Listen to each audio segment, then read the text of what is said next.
এই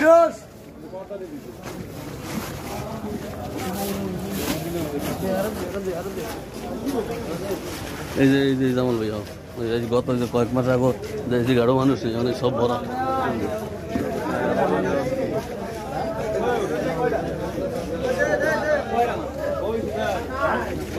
দর্শক গত কয়েক মাস আগে দেখিয়েছি ঐতিহ্যবাহী ঘাটটি বন্ধ ছিল, এখন আপনারা দেখতেছেন যে লোকে লোকের অন্য ঘাটটি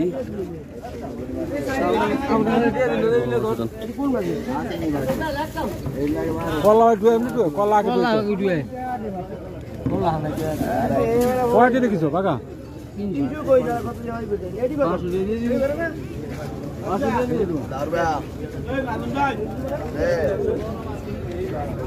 আপনারা দেখেছেন যে গত কয়েক মাস আগে যে ঘাটটি এককভাবে একজন দখলে থাকার কারণে কোনো লোকজন আসতো না, কিন্তু এখন এই দেখেন ঘাটটি আবার এই চাঙা হয়েছে, তার প্রাণ ফিরে পেয়েছে।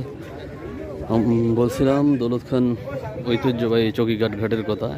এর আগেও আমি আপনাদেরকে একটা ভিডিও দিয়েছিলাম, যে ভিডিওটা দেখা গেছে যে ঘাটে কোনো লোকজন ছিল না। বর্তমানে দেখেন ঘাটে অসংখ্য লোকের যাতায়াত, রমরমা ব্যবসা চলতেছে। যে ঘাটটি বিগত 17 বছর ধরে প্রায় একজনের দখলে থাকার কারণে বন্ধ ছিল।